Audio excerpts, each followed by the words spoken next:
To welcome you. I think I have either met or know all of the people who are here this evening. It's raining again. It always rains, so we have a function out here. But I'd like to thank you all for coming out. And this evening's lecture is on restoring ancient watersheds.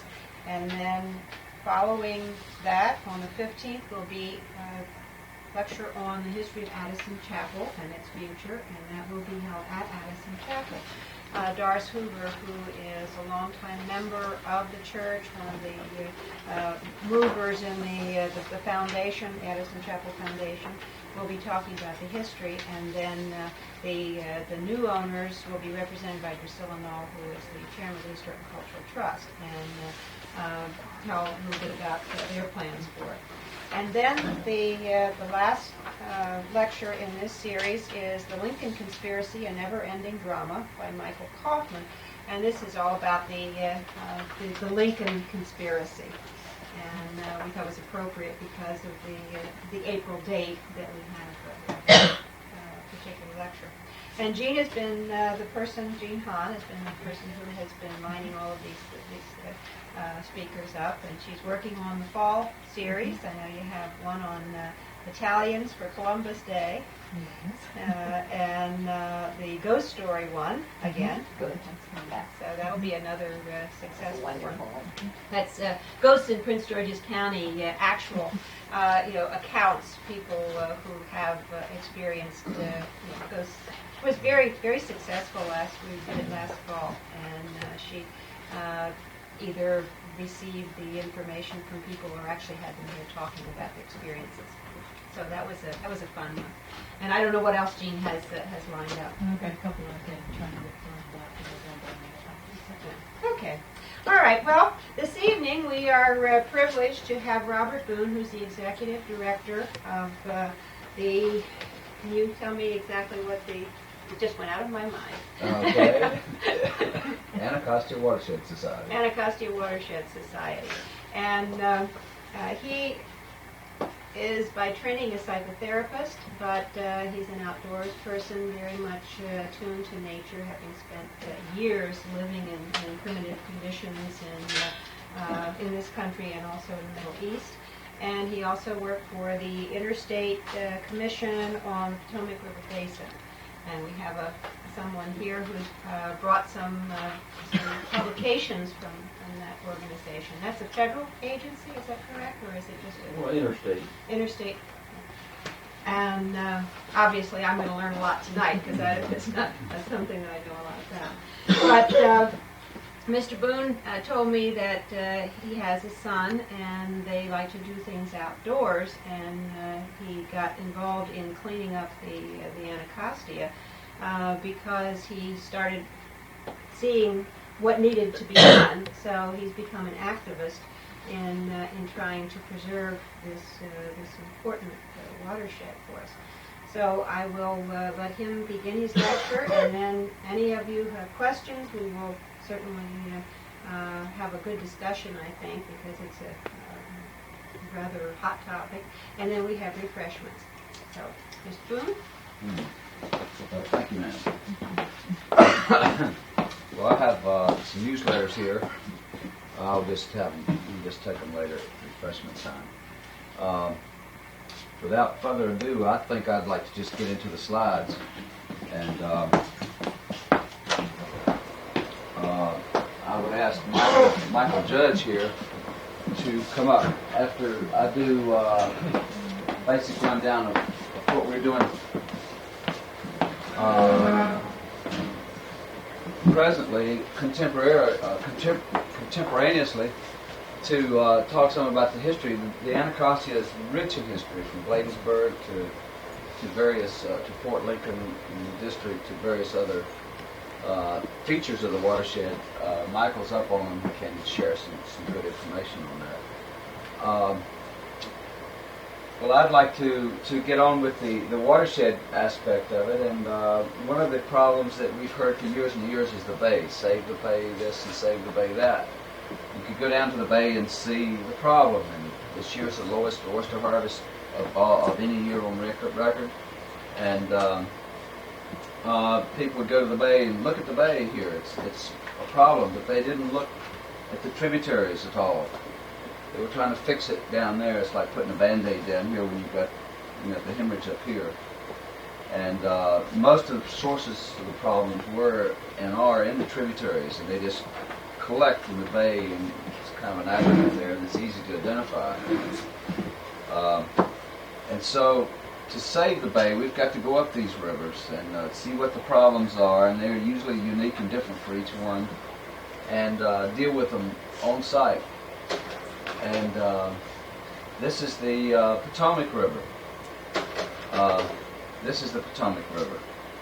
This is Washington, D.C. here. And this is its relationship to the main stem of the bay. This shot was taken 30 minutes after a rainstorm, so you see this beige color here is sediment that's flowing into the bay. The rainstorm was on the western shore. And can everyone see okay? Yeah. And this is the watershed of the Potomac River. The watershed is that point, that single source from which, wherever it rains, it flows into one body of water. In other words, the Potomac River, from the Potomac River watershed. And then you have the Anacostia, which is like a sub-watershed of the Anacostia.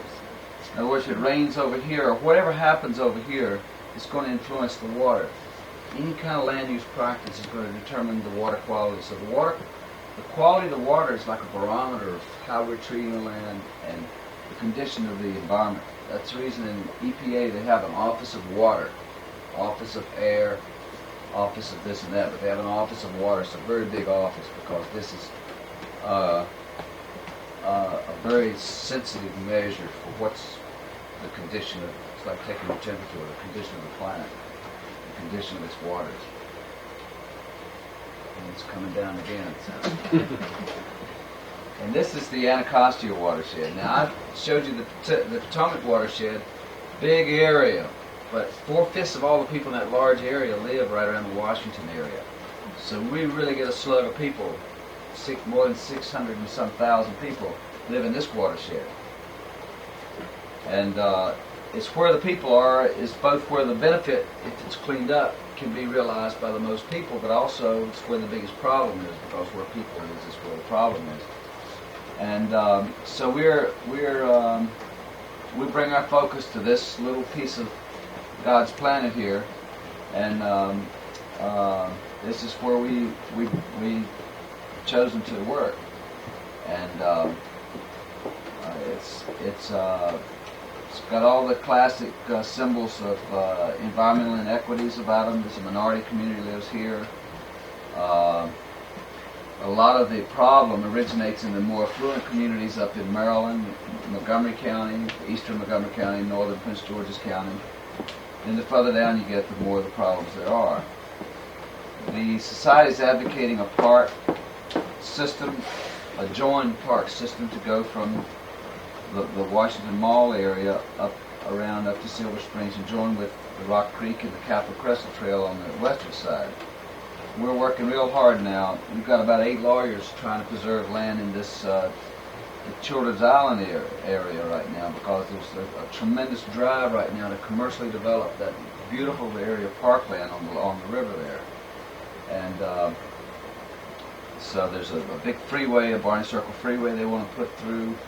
They want to commercially develop Children's Island, and they want to put up another football stadium there, the Cook Stadium, without doing anything with the other stadiums, leaving it to be abandoned building.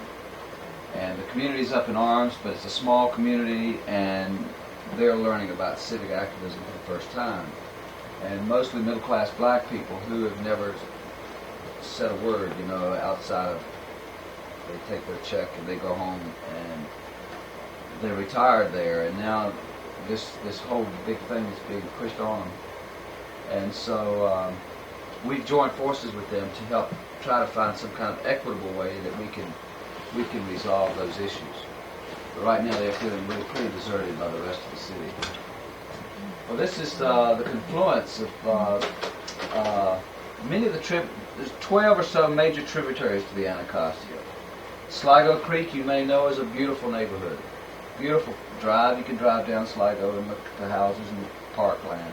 Northwest branch, very beautiful. Paint Branch has a native brown trout population that flourishes there. Indian Creek over in Prince George's County, Upper Beaver Dam, all these tributaries come together. And it's only when they get down at Bladensburg do you hear the word Anacostia. But a lot of the problems are up here, and they all get blamed on the Anacostia down here.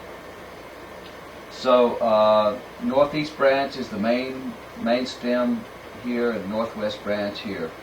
So here we see they come together in a kind of a funny looking arrangement here. This is the northeast and this is the northwest, and they come together. This is the headwaters of the Anacostia River. So the Corps of Engineers has, this is a nice winter shot, so it's real bare and it shows you really well what they've done.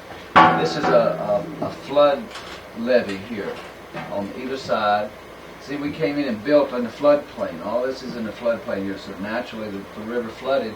All these areas would be underwater, or a lot of mud and water in them. And for years, the Peace Cross, which is right over here, did just that. It just flooded.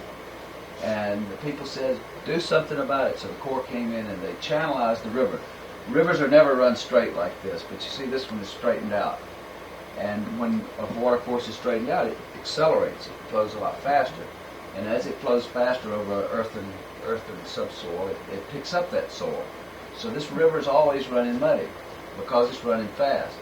And this technique was applied to many areas on up from this. And so generally, you can characterize the river as being surgically altered. It runs abnormally fast, so it runs abnormally dirty.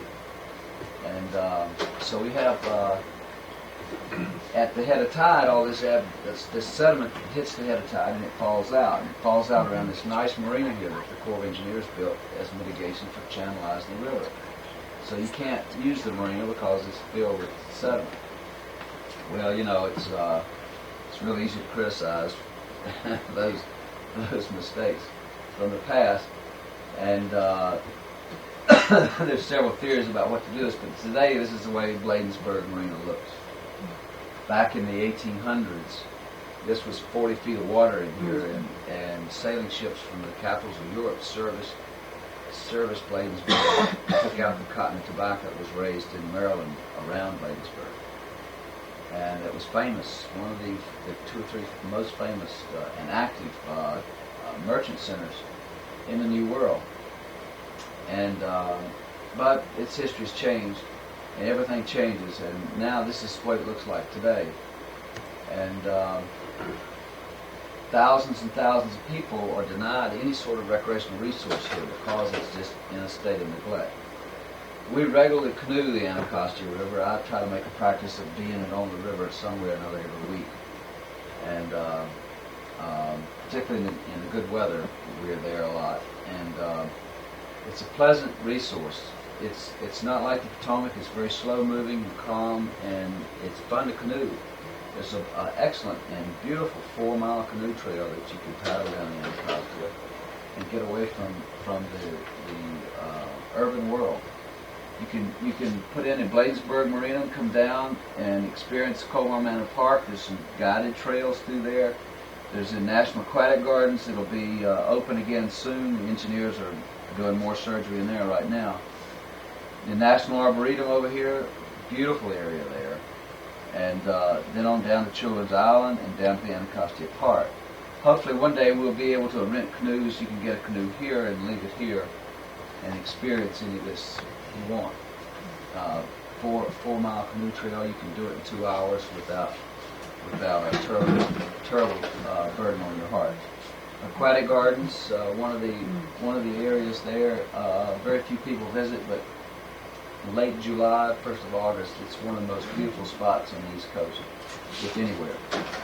It's a very special place. And this is the Arboretum. It'll look like this very shortly. And this is also the Arboretum down at the Anacostia River. And we've had several cleanups there to change that appearance, and it is somewhat better than what you see here now.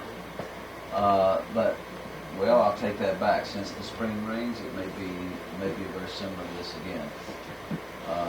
I've been monitoring it this spring, and it's just been out. It looks like a conveyor, a landfill on top of a conveyor belt. This river, it's just choked with trash, and we're just totally outraged at this. And we've got all these people, different government programs. There's been more than $15 million spent on this river, and not a dime has been focused on the simplest, low-tech problem of floating styrofoam in bottles of candy. And that's the most obvious thing that should be addressed first.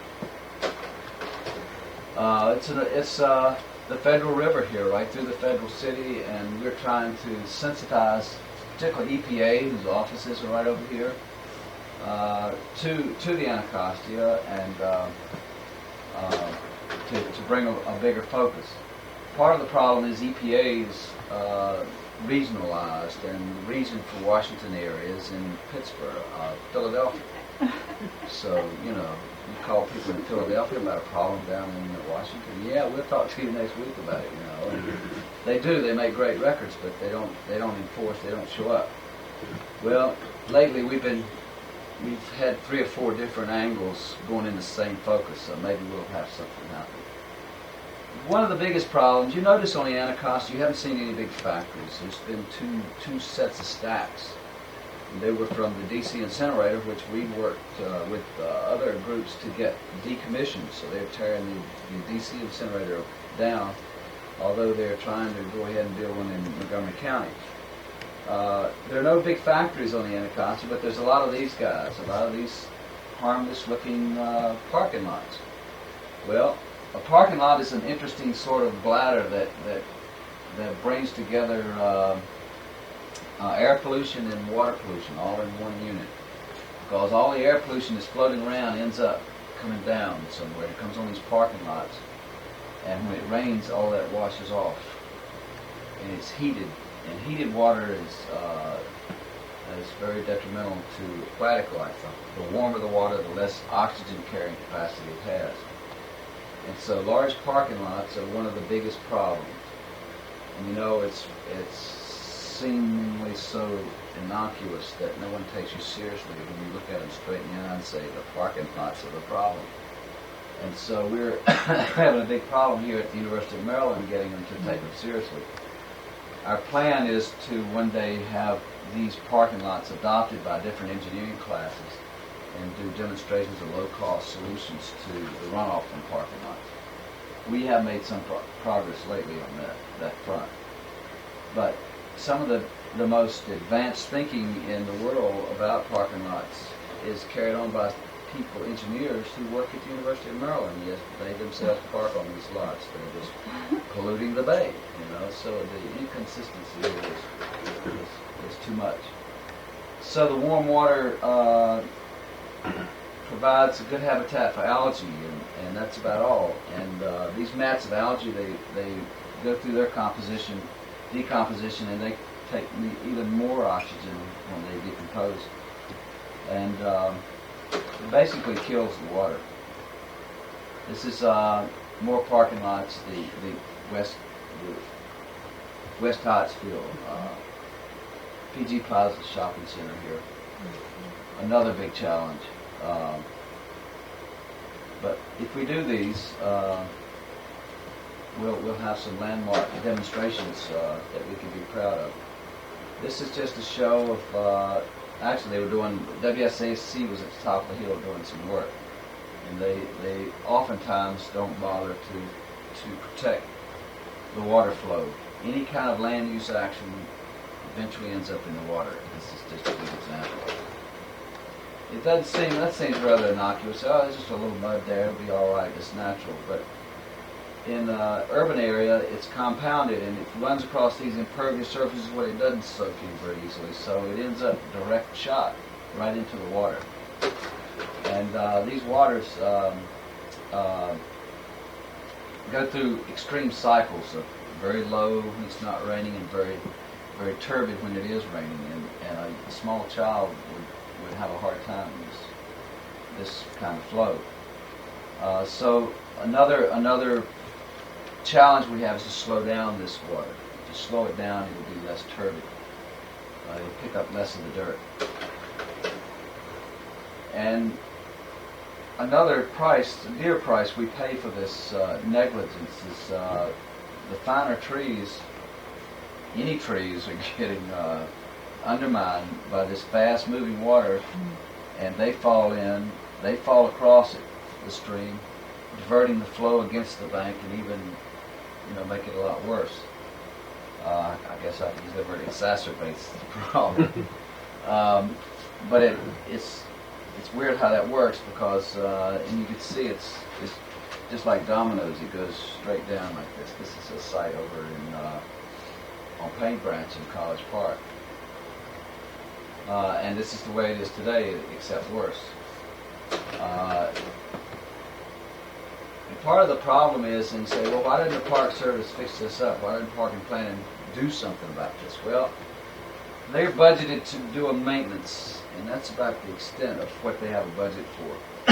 They don't have, there's no one assigned to deal with this sort of issue, so they sit there and do their park thing year after year after year, and the streams continue to degrade.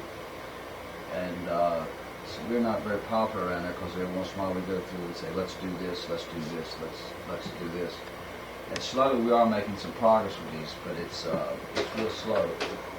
And we need some allies in the Park Service because they own all the land adjacent to the streams, which is fortunate. This is the metro site at Greenbelt, and you can see the kind of care they take with the sediment running off. It was because of the metro that we formed the Anacostia Watershed Society, because most of the streams begin to look like this. It's total neglect. And the government enforcement people were collaborating in that. They wanted to see the stations built. They wanted to see the metro put in, so they didn't enforce. And we felt like we can have both clean air and clean water, so we need to work together to do that. And the mud not only will choke the plants, but it gets in the water. And we just toured this nice house. It had a room here and a room here, a hallway here. Well, it's like that in nature. You got little nooks and crannies where things thrive and live. They make nests and they feed and they do this and that.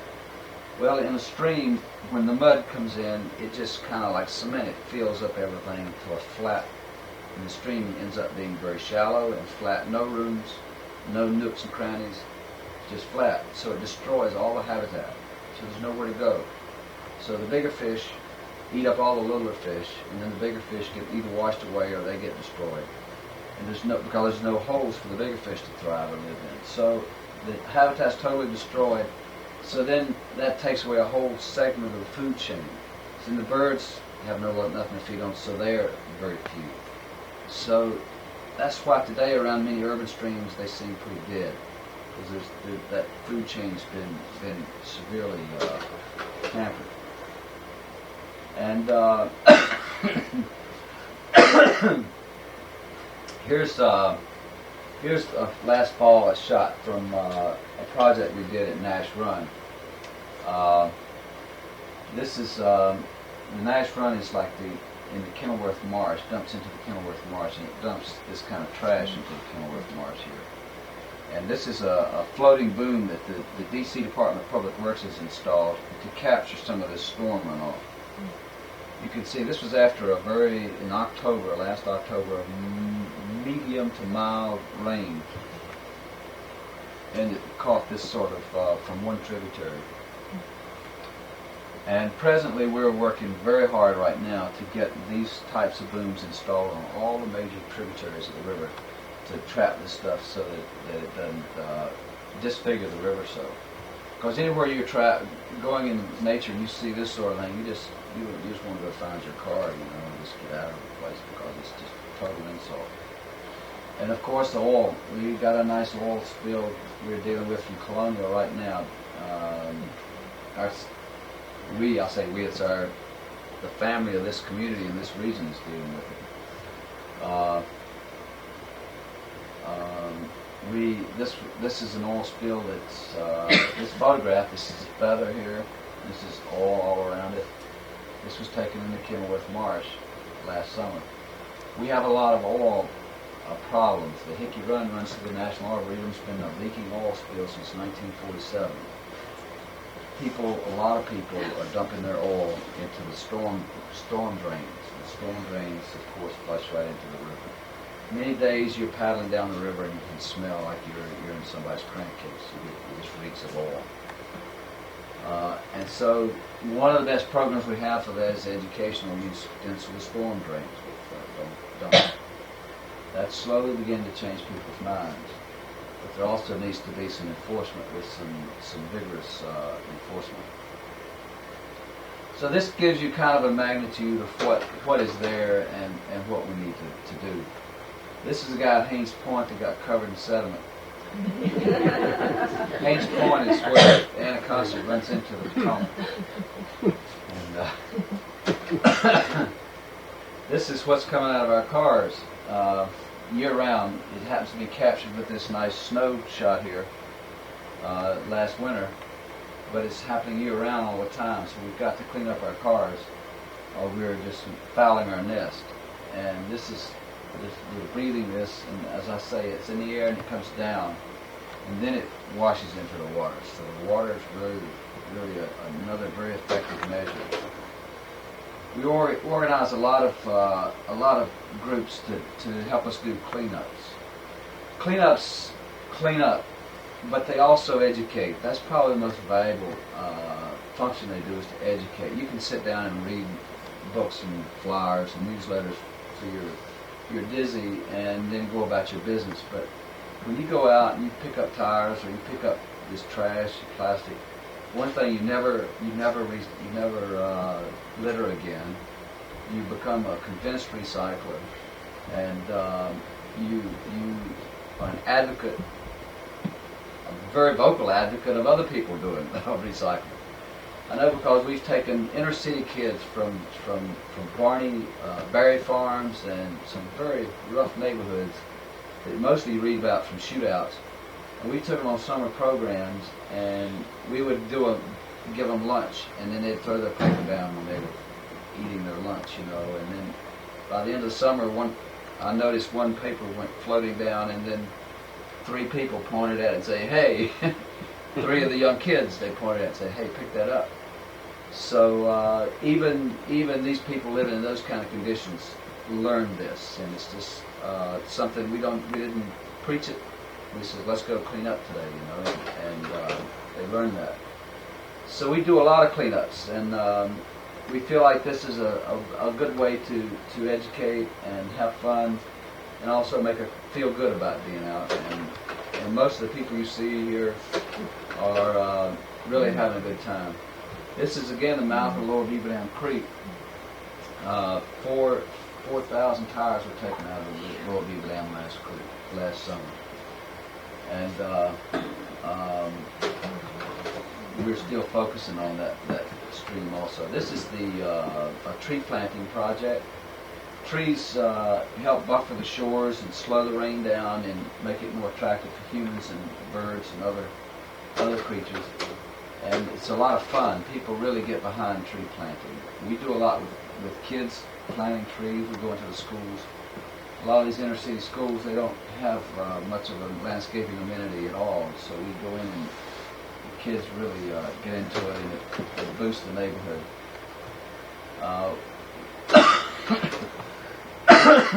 We're working to make it safe so that you can once again take your shoes off and just go and cool off in the summer. There's a lot of streams around here, and that's how I first got involved with this. I had my son, and we wanted to just go and fish and just mess around the stream and dig up the crayfish and whatever. And there was no life, so hopefully that'll change soon, and there'll be more of an area. Our wetlands are a nursery not only for the beautiful visual wildlife that we enjoy looking at, but a lot of things that we eat have an origin, or part of the food chain have an origin in wetlands. And so it's our nursery as well. And we're just beginning to wise up to that a little bit, some of us. This is a brown trout. They do a survey every spring up in Paint Branch, keep us attuned as to the health of that area. A barred owl lives in large old trees. We try to save old trees as much as possible for their habitat value and it's for their ecological value as well. This is a black crowned night heron, adolescent. They're not the most popular, the most widespread bird around, so we're kind of pleased to have those along the Anacostia. There's 2 or 3 families of them now that are there along the river as you paddle down the river, and they're fun to watch. And spiritual recharge is another reason I got into the work that I do, because it's away from the manufactured and it's away from the clang of our modern world that I find more about who I am. And we all, I feel, need that, and we need places we can go and find that we don't have to get into a clanger and drive for 3 or 4 hours. We need to have them close by our house, and I feel like if people have that close by their house, they're better citizens, they're better people, and thereby we'll all be better off for that, no matter what background we have. There are a lot of wildlife in the Anacostia right now. Some people think it's dead, but it's thriving, and this is quite a big catfish this lady has here, and there's a lot of large fish in this river, cats and carps, bass, but also many people throw the fish back. Understandably, I do too if I ever catch them out of the Anacostia, because they just the water's not really clean enough for my taste. And but it's a place for camaraderie, to be out in nature and to do what people do when they get out. This is a real dramatic shot here of a water snake enjoying a catfish meal there. That's right, fresh. There's a lot of pleasure, and there's very little access. There's one little spot at Bladesburg you can go and fish, and we want to have a much better access for people to enjoy the river. This is part of the canoe trail up by the Arboretum. This is at the Aquatic Gardens again. This is at the Aquatic Gardens also. This is the serious end of our work. We get these Argo machines that go through the mud and pull out tires. We've got about 2,000 tires out of the Kenilworth Marsh and the Langston Golf Course area. They're just there. They've been there for years, most of them, and we've worked to get one tire dumper arrested. It doesn't seem to be as popular now to back up to the stream and dump tires anymore. But they're there. They've been there for years, and we haven't had use of this kind of equipment, so we couldn't get to them. But now we do. In fact, we have a couple of cleanups coming up where we'll have maybe 3 of those out on the flat. So we're going to make some changes there. This was a fun experience we had in College Park with the Committee for Better Environment and the City of College Park, some of the elected council members, and there's a stream that on the board of the university there called Guilford. We used to call it Guilford Ditch, and now we planted trees there and they call it Guilford Run. And we're encouraging people to do that. And there's a preacher I met in a store the other day, and he said, you know that stream where y'all planted the trees? I've been watching that stream for years, and students live on the other side from the church. And after every semester, kids leave, they'd go and throw all their stuff they didn't want to take home with them down in the ditch. And he said, since you guys planted those trees there, there's not a single student who's thrown anything in that ditch. There's more than 400 plants were planted there, but that just goes to show you the kind of like the statement of effect that expressing care will generate, and it communicates. This is my son here, and we work together with scout groups to build bird boxes and install them. And we put up quite a few. This is hopefully a kestrel box. Last year it sat vacant, and I'm hoping the starlings take up that. but we're encouraging bluebirds and native songbirds. There's lots of green area that we can put these foxes, because we've destroyed so much of the habitat. We need to help them out. This is a stream in New Carrollton. New Carrollton is famous for its concrete-lined streams. This is the only one that's not. And most every time I'm through there, I see kids out there enjoying the unexpected. You know, they're discovering something that's not predictable or not purchased. And there's a thrill to that. This is my son again, and you can see he's having a good time today. And one of the main reasons I took up this work. The other one is this one here. This is the big watershed. And that's about all I have to say. Thank you.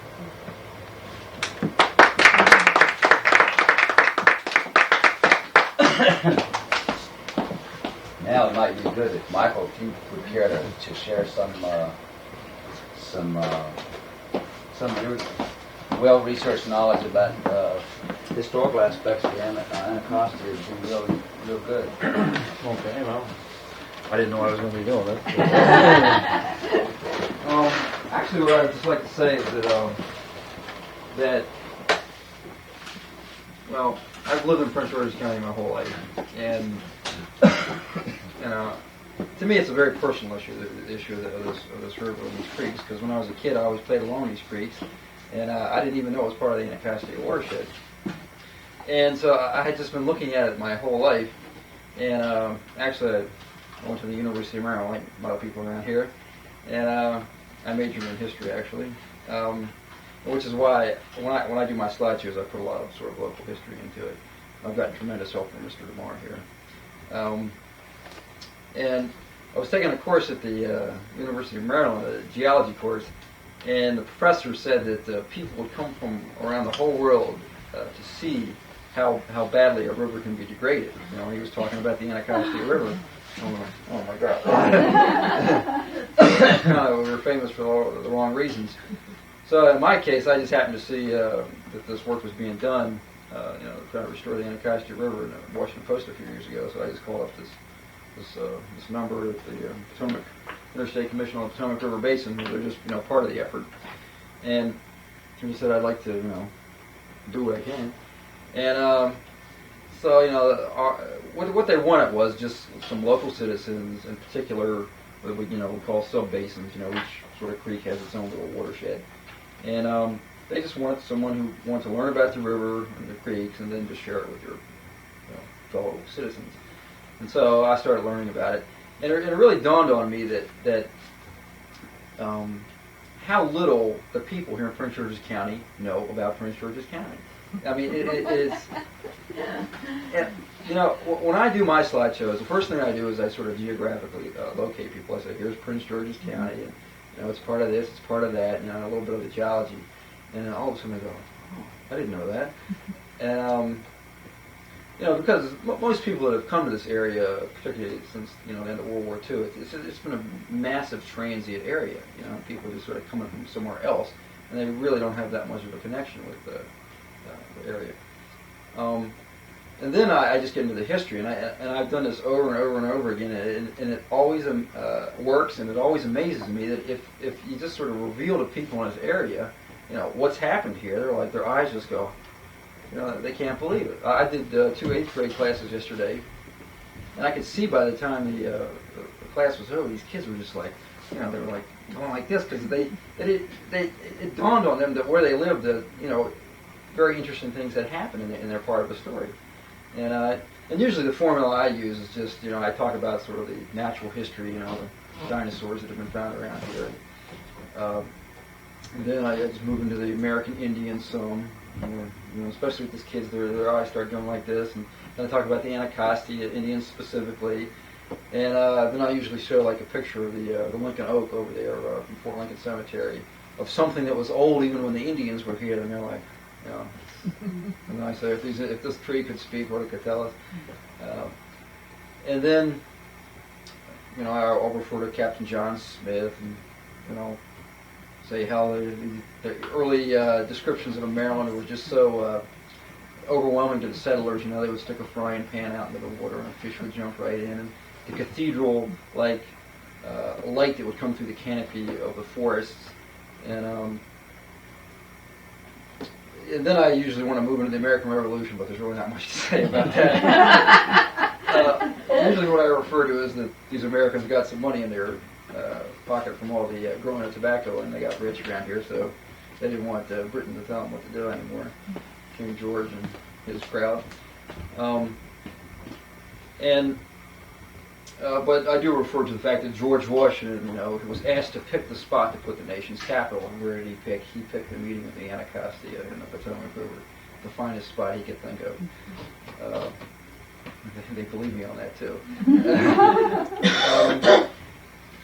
And then the story of the Battle of Bladensburg in the War of 1812 is just, I'm just amazed that almost no one knows about this battle, of course, obviously for good reasons, because most of the American troops ran that day.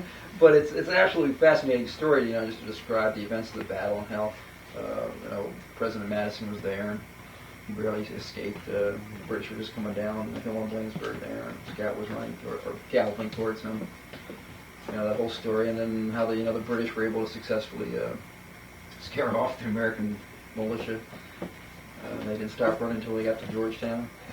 And then talking about how the Old South was actually part of Prince George's County. That's sort of another thing that, to your average suburbanite, they don't think in those terms. How this place was really a Southern culture, plantations and slavery and the whole 9 yards. And I use the dueling grounds as an example of that. Where a man's honor was very important in those days, and of course they would shoot each other. And how the politicians would come out from Washington and to the dueling grounds over there near Bladensburg to shoot each other because it was illegal in the district. And then I usually say, people always want to know why we ever got rid of this institution of politicians shooting each other.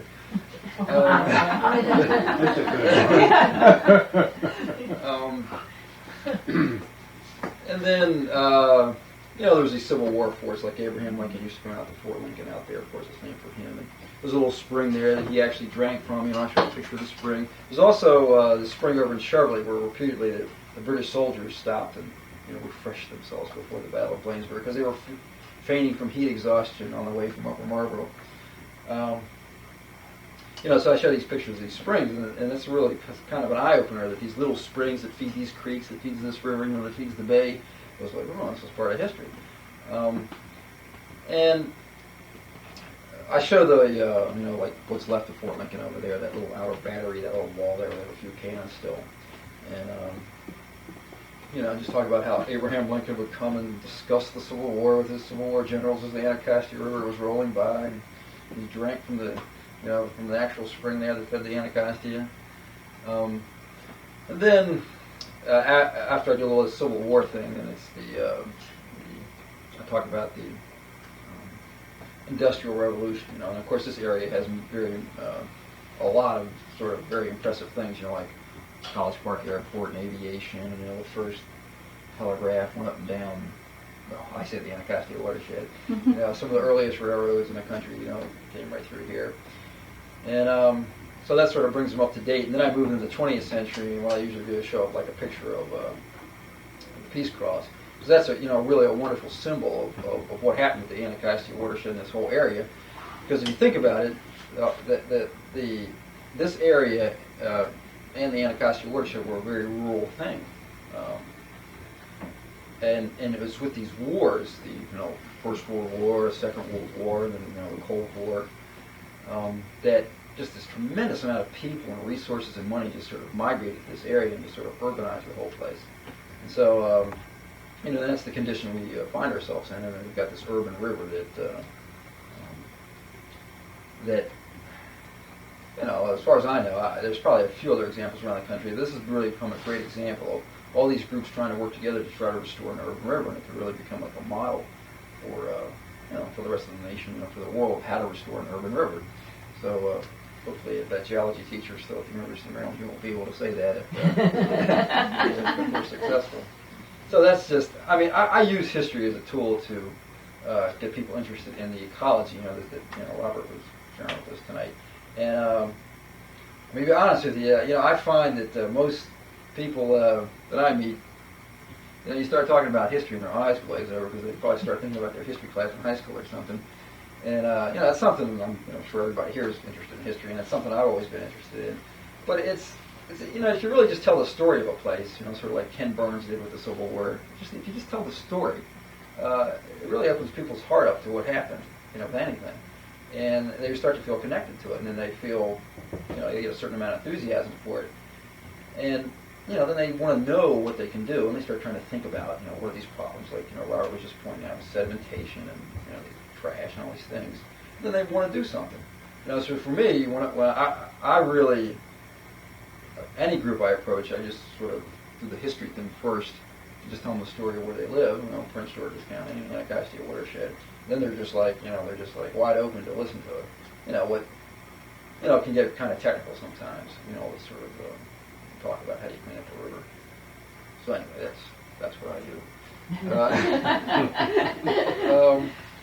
And I enjoy it. I enjoy it immensely because it's a very personal thing for me. As a kid, this was the place I grew up. This is the place I lived. And, it's as important as any other place, as far as I can see.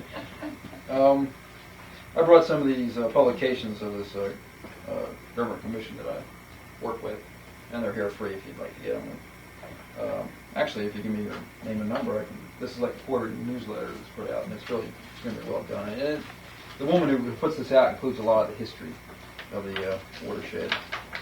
Let's see if there's any in this publication. This is the one where she didn't put any history.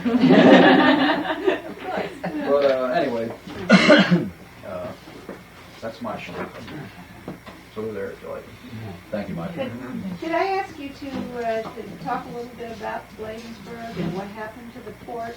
Are you have you studied that at all? I always feel like I go out and tell people these things, and I always think to myself, well, if I was saying this stuff from Fred tomorrow, would I have it all correct? The walls are not there. Is every detail correct? So. But so I'll tell you as I understand it. Please correct me if I'm wrong. That like when the first mailers came here, you can imagine Captain John Smith's in his boat and he's looking around the place, and he comes up Potomac, and he can only get as far as Georgetown because that's where the fall line is. And so we know that historically you could get up to Anacostia pretty far. So he could have. We don't know if he did. He could have made a right, gone up to Anacostia as far as Bladensburg. There is some historic evidence that at one time you could get a boat up as far as the Delphi Mill, which is very hard to believe. Where we sit now. And these early settlers just described this place as this cathedral-like forest. And the rivers, as Robert said, and one time was 40 feet deep. These ocean-going ships are going up and down, and so something radically has happened here. And the first thing, they used the rivers as highways. So anywhere they could get up a river, that was their highway. And they would get off their boats and just as close to the water as they could, they'd start a tobacco, I don't want to call it a plantation, but a tobacco field, let's say. And they originally girdled the trees, they didn't really cut them down because, of course, it's going to be a lot of work, number one. And obviously, when you're into selling tobacco, I don't know if they would want to do that kind of work. But the trees would die, and then they would grow the tobacco in between. And eventually, the trees died, and they fell. And later, they started cutting down the trees, and I presume using for lumber to build ships too. And so when the trees were removed and they started the cultivation, all this mud just started running in the river. And, and Anacostia now is full of the finest soils from Prince George's. And it's been going on for almost 400 years, say 350 or so. And it's just for centuries, all this mud has just filled up the river, and it was originally due to you could say bad farming practices. And people, it's so slow and insidious, and you hardly notice it that you weren't conscious of it happening until I think in 1843 is when the last ocean-going ship left Bladensburg and was able to get in between the sandbars and get out. So no ocean-going ships since 1843, and so they must have noticed something then. and then later, well, I guess after the Civil War, then it was the introduction of the plow in a big way. Also opened up soils to a massive erosion. And every time it rains, the soil's not covered, and mud's going right into the creek, going into the river. And then with the advent of urbanization, the world we know, it's these construction practices now, as Robert showed very clearly with Metro and their construction practices. They're notorious. WSSC too. For some reason they just don't. I think a water issue would be important to them. Like sediment in the water. And so, I'm sure Robert sees this every day. Also, that you just go anywhere around here and you can see construction going on. The second it rains, all these creeks are just full of this brown water. And it's especially like here in Prince George's County because we're on the coastal plain where the soils tend to be very erodible anyway. It's not as bad in Montgomery County. But I tell you, it's incredibly depressing because you just see this. You just know it's all going to Bladensburg. It's all going to plop out right there because the river's very slow moving right there. And now it's construction. And it's, I don't know how you would quantify these things, but it's got to be as bad as ever. Even though the awareness is more acute, we have all these sediment control laws and sediment inspectors for this group and that group, and they can do this, and they come out and stop work, but it's just an overwhelming situation. To put it diplomatically. Well, an aspect that nobody seems to talk about is, apart from the pollution, is that things are different. If you look at a 19th century map of the area, there are streams all over the place that simply don't exist anymore. And those streams are important in history, and nobody even, is aware of them. And nobody seems to, and when you talk about it, people say, yeah, that's true. If we knew this, we could know a lot about history because the place is built up around the streams, just like now things build up around the sewer lines. Then it used to be around the streams. And that's important. And those things just have been paved over and they've been obliterated. If you look at an old map, you'll see places along the Anacostia, Stickfoot Branch and Pencoke Branch and a bunch of others. And, they're just not on the maps anymore. And I think that this is an important thing, and it's important to history here. Well, yeah, I agree with that 100%. In fact, Fred DeMar was crucial in helping me. We have these publications we put out that are call them tools, strange name, but it's about each specific creek, and there's one called Indian Creek, and that's one I concentrate on myself, and it just has these endless tributaries everywhere, and they're not named. So I actually asked Fred DeMar for some help on this, and he helped me a lot. And then I don't know if she's still there, but Susan Pearl with the county and park and planning, I guess. She was very sensitive to knowing all these sort of different historic happenings, in this spot and that spot. And so I got all these names from them, and I said, hey, I'm going to take these names, and then I started putting them on all these different creeks. And I don't know if I'm allowed to do this or not. But I think it's a wonderful way to do it, that once you name something, like Robert was saying, Guilford Ditch, sounds like a ditch, you call it Guilford Run. Well, that's another story. And so I took all these historic names, and I just put them on all these creeks, and I guess I should have brought it. I didn't know I was going to be talking tonight. And you open up the centerfold of this one publication we have, and there's the whole Indian Creek with all its tributaries, and it all has historic Prince George's County names on it. So you look at it, and you can associate something that happened with the creek then. So yeah, I was thinking right along those lines. Maybe we can start a search for the revival of Stickfoot Branch. If it's still a strong spring, what they had to do and still have to do when they bury a stream is to bury it. They have to put a pipe in so that it continue to drain.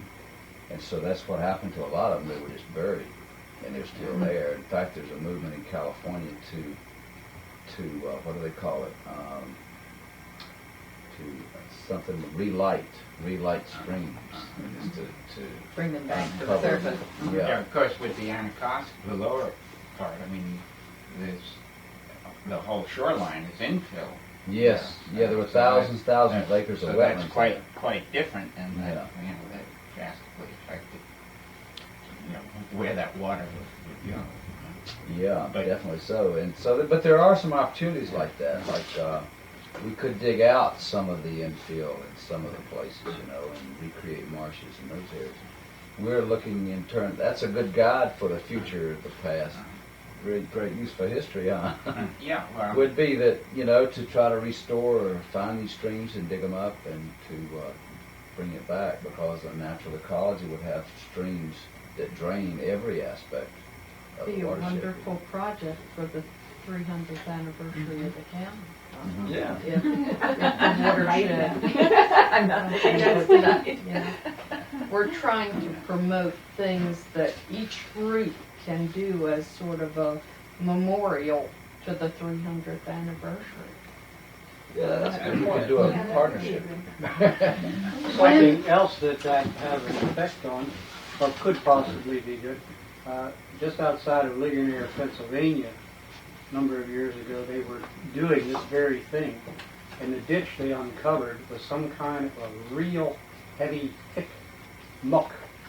And when they dug it up, opened it, they found all these artifacts, almost perfectly preserved from colonial times. That particular sediment was not corrosive, it did not destroy anything. Boots, what we had leather, under this there. type of thing. It was really a great find. So any of these streams you open, you can always possibly come up with a nice archaeological find. Keep on the lookout. About a dozen years ago, the stream in Capitol Heights was put in conduit. What happens with the ecology when that's You done? bury it. You totally destroy it. There's no food chain. There's no habitat. It's just gone. What Just a happens drain where pipe. it discharges? What do you mean discharge? Where? Yeah, somewhere Oh, the they pipe stops. pipe it to the next largest stream. Well, I mean, does that have a particular effect where this conduit opens into the Oh, larger stream? definitely does. It puts an abnormal charge of water into it, and normally that stream would be absorbing water and being like a living lung. In dry periods, it would supply water, and in wet periods, it would absorb water. But now it's covered over like that. It's kind of like dead, but and then deprives the land around it of its natural breathing function and draining function also. A lot of times when they do bury them, they put parking lots over them. That's one of the main classic reasons for this. I've got a whole documented series in Rockville where they cut the trees, put in the pipes, filled it over, and then paved it over. Now you could never tell there was a stream there. It's a nice building with a nice parking lot. Just Well, Metro, of course, now covers the end of it, but ever since I can remember, the late 40s, early 50s, it went underground at about that point anyway, going into D.C., and there's very little building over top of what had been the Minnow Creek and where we got our salamanders and minnows. Up Going out, taking it a different direction, but your wonderful slides of the trash in there. Certainly not condoning people dumping trash, far from it. But our area makes it so very difficult to get rid of particularly hazardous waste. you refer to paint and household hazardous waste. Well, I found Yes, one there was thing. a collection point last weekend down in Forestville, the only one the county has scheduled in the foreseeable future. Well, I found one thing about government. I'm not really a big fan of government programs, as you can probably tell. But one thing I have found that if you organize, you get your way. But it's just like a historical group. If you organize, you can get things preserved, or you can get your way. But if you don't, if you're an individual person and you sit around and you have a nice home or something, and the developers come and they'll push you around. But if you organize, you can get your community declared historical or your house or whatever. Oh, we know that, all of Right. that stuff. Right. But it's just, this is just one example. But that needs to happen, and it's not happened enough. It needs to happen, Right. because just last night I spent quite a bit of time with some people who are in the process of emptying out a family home. 50 years collection of stuff in a garage. And they said, what do we do with this? We understand there was a place in the southern part of the county. We could have gotten rid of it last weekend had we been in town. I said, well, call, and I happened right at the top of here because I knew they had this problem. I said, here's the number. Call this and see. This was like 10 o'clock last night. So let's call now and see if there's a recording. And there was a lovely long recording. This was last night, the last day of March.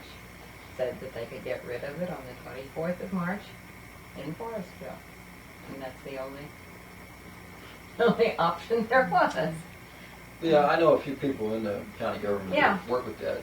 Actually, there's one woman who wants to try to get a ongoing hazardous waste site where people can just come to. Either that or a collection, every season. Maybe just fall, spring, and summer. If it was a household collection, it's got to be more people are very tempted just to trash it. To trash it when and landfills. And I mean, it's pretty easy to put a small bag of ancient fertilizer in your garbage dumpster and let it go out. And that's what you're inviting people to do. That when this happens, what can be done about it? Well, every time I get that publication, and you're always cleaning out Beaver Dam Creek with tires. Where do all these tires come from? These tires are very hard to get rid of. And where do they go to?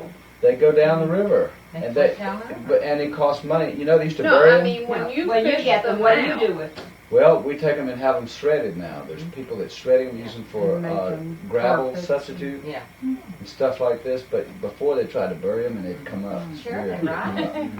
But anyway, they're shredding them now for gravel substitute and coming up with other things. Sometimes people are just, I know there's still a big field of them, quite frankly, where they were picked up before. And they're waiting for better technology. We're right in the middle of creating new markets, and there's a lot of markets yet to be developed for stuff. But we've got to keep that pressure on. Got to keep the pressure on. Call that recycling people and say, why aren't there more? There's got to be more people taking that kind of action. That's where it grows. Well, I think they do have a spring cleanup, and then there's a fall cleanup or something. But if you're out of town that but one you're not weekend, there, we have a huge bag of not only our own batteries, but picking them up off the street. Yeah. That's bad. You said since 1947, Hickory Run has been leaking oil. Mm-hmm. Is that strictly people changing their oil up there? No, that was a combination of things. That's the watershed of what's called the Devil's Bowling Alley in New York Avenue coming into the district. And it's an industrial area, and then there's the beautiful Arboretum right across the road. And the stream is, like you were mentioning, buried. North of New York Avenue is totally buried. And then it all of a sudden pops up in the Arboretum with an oil slick, a big one. This has been going on for years. And there's the Metro bus maintenance yard in that watershed. There's the CSX train yard in the watershed, and a Greyhound bus maintenance yard, and 2 taxi maintenance companies in that watershed. And I tracked it down just following the low lie of the ground, and I found the bus maintenance yard, and I did a lot of photography work there. But since then, we've gotten the bus maintenance yard to replace 6 large underground tanks. 6 huge ones. Those suckers were, from here to here, hundreds of gallons, and 4 of them were leaking. And then they fixed those, and there was still a big leak. And so then there was a pipe that was leaking. And then the CXX train yard had a big oil spill, killed a whole bunch of geese in the Arboretum. They denied any wrongdoing, of course. And so we've been working to require that they have spill response devices put in so that if something's spilled, they don't just automatically drain it. But all this has taken years. And you wonder why EPA and other government agencies that get the big funding for this haven't done this thus far. But it's since 47 and nothing's happened. So we got the EPA to get Coast Guard and those people out, and it's finally there's some movement happening. Are you aware of planned development in the Bladensburg area? Well, there's the Local Development Corporation wants to revitalize Bladensburg and the marina, and I'm working with that team of people, Dick Charlton and his group. Yeah. And- So they are being very environmentally sensitive. Well, we've made so much fuss around it, I don't guess they could get away from doing it. Talking to us some way or another. And he has invited us to be part of that and to purview their plans, and we are quite honest and open with them, so we're able to have a good rapport there. And it needs to be developed. Bladensburg is in bad shape. It needs to be developed, and quite frankly, I feel that Bladensburg is the way it is because of the river more than anything else, Yes. and some transportational features. And they keep saying, well, we want to revitalize Bladensburg. Well, you can't do that until you clean up the river. And so I've got them saying that now, so this is going to bring additional focus on that. Particularly just the floating trash. So we've gotten just in the last month a whole new committee going on the floating trash issue, and I think once we get that stopped, or at least abated, 95% abated, it'll be a lot more attractive place, and people will feel more drawn to it, and development can make more sense there. They got rid of that used car lot right there, Yeah. US 1.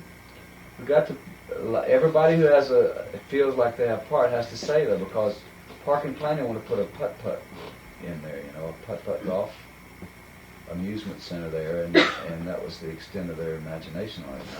I just didn't feel like that was a real appropriate use of the land. But it's a constant battle, I tell you. I've gotten a lot of gray hair from this. Were you involved with the lake, with the Metro and College? Lake Artesia. Yeah. It's a beautiful area there, and we were holding our breath because Lake Artesia was created because they needed to fill in the wetlands there at Greenbelt Station and the line between College Park Station and Greenbelt. So the whole aquifer, it's a huge aquifer coming from the Bark property all the way down through there. A lot of that underground it's just an aquifer. Artesian wells in there, they uncovered 3 of them when they were digging out to Lake Artesia. Well, today it's a beautiful area, and on a nice day it's almost overcrowded. Excuse me, which just goes to show that we need a lot more green space just to accommodate people here. So we're hoping to this summer document the overcrowding of that so we can put pressure on that property just north of Lake Artesia, the Smith property, to be developed as a nature preserve there also, because it's just not enough green space here yet for the population. It's a delightful area now, isn't it? Yeah, it's beautiful. Within walking distance of us. Yes, that's nice to have it in walking distance. Yeah, it's right off of my office too. The stadium, I don't know if you got a clear idea from what he was saying about what he's doing with the stadium, because it's a really big project for this. And y'all know what Children's Island? What he's proposing for Children's Island Instead of a theme park. Yeah, so that's similar to just a nature preserve area with trails and an educational, Similar to Roosevelt Island. environmental education center there for students to study urban impacts of streams. It'd be a real nice place there to do that. But that's a long, hard battle yet to be won. Our daughter was privileged to go down and spend 2 or 3 weeks with the down at the farm, Claggett Farm. Claggett Farm, and go all through that, down through Annapolis and Smith Island. It's really quite impressive. How do you recruit the children from the inner city? You were talking about when it was projects and things. Are there groups there that do it, or? Well, there are groups there, and they're really not environmentally oriented at all. They just don't have that kind of vision or that perspective. And so what I do is I find groups, and then I'll work with those groups. They'll bring their peers and their monitors and their people that normally take care of the kids. And I'll do a class with them, and we'll have a discussion about what's doable, what's close by, what would be relevant, and physical capacity of the kids. And then we work out some kind of program. So you're working with existing groups more than trying to create groups. Right, right. We work mostly with existing groups and groups of groups sometimes. Yeah, well, but Because we're like May 1st, we'll probably have 300 volunteers to come out for Kenilworth Marsh cleanup. Good. And that's going to be organized by, we're the main organizer, but there's other groups that organize volunteers, and then they look for places to put those volunteers. So that's really helped us a lot. And when you plant the trees, do they then maintain them, or do you have to With go Guilford back Run, and? the city. Well, Yeah. but I'm thinking of the Yeah. projects and Yeah. things like that where you're planting trees. Do they survive? Well, one of the keys in selecting a site to plant trees is their future maintenance. So if you do it within a city limits, usually the city has some provision, a truck, a street crew, with a tank truck with water that can water them. You got to have some arrangement like that, otherwise they'll just die. But usually you just say, okay, if it's a student group, they're going to be gone, so we learned that the hard way. It's tricky. You have to look after it for next year and next year.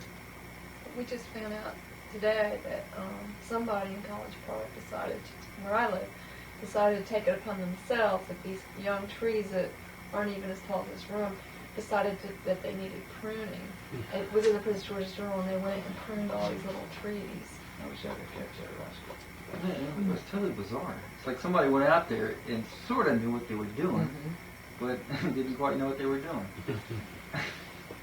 It wasn't vandalism. They were trying No, I to. think they've been Yeah, it was pruned. sort of- Yeah, the city feels that somebody pruned them.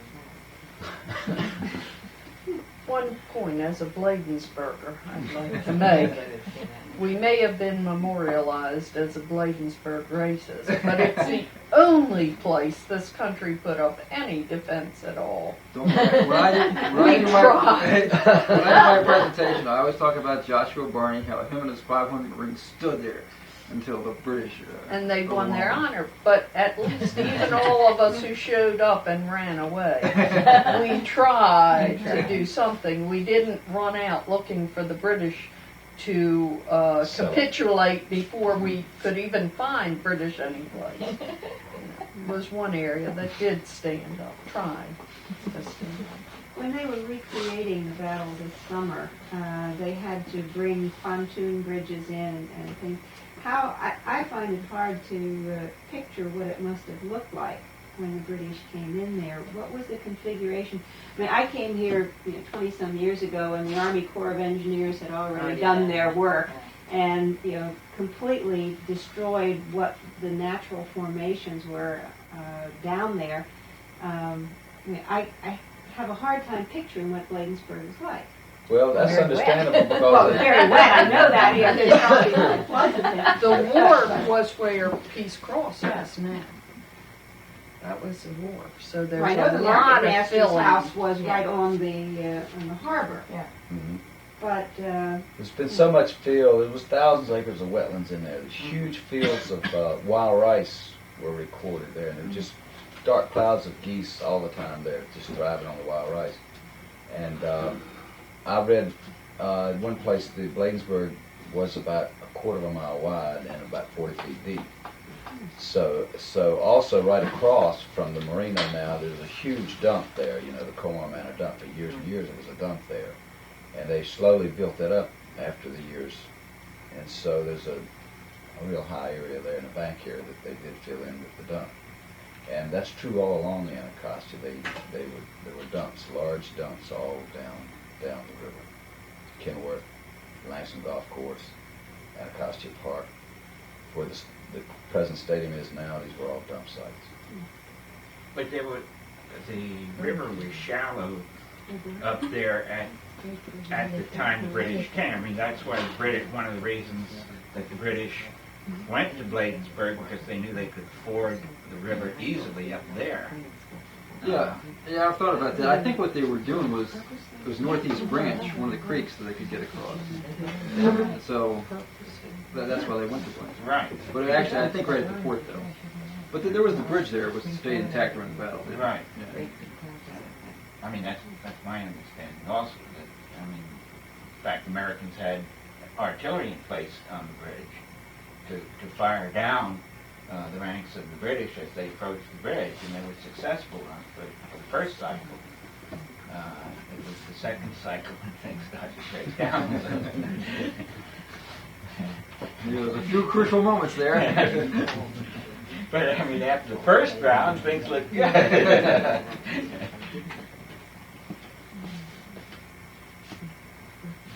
Go on. A side story. I had one other question. Florence, I know, had done some research on the Spa Spring, in Bladensburg. Have you been able to? I'd like to know what you found out because as I read in this book here, was at the north end of Water Street, which is Well, Fred says that it's been so reconfigured there, it's hard to tell. But you know where the pumping station that little roundhouse is? Right. If your back is to Route 1 and you're looking at that, there's this little wheel slick that comes out from the right. And evidently that is where the spring was. The larger stream coming down was not with that. I mean, it's just a tiny trickle. But it's somewhere in those industrial yards. And that's right. When I do my slideshow, I tell people would come around for miles to seek out the health-giving waters of Bladensburg. And just 50 cents for a round trip from Washington. Yeah, but Rosalie Colbert talked about how fashionable it was. All of Georgetown came out to Spa Springs, and her father warned her not to open up a road from the plantation at Riversdale down there because it would just be so full of traffic. Have you ever asked Fred where it was? He had a concession stand down there.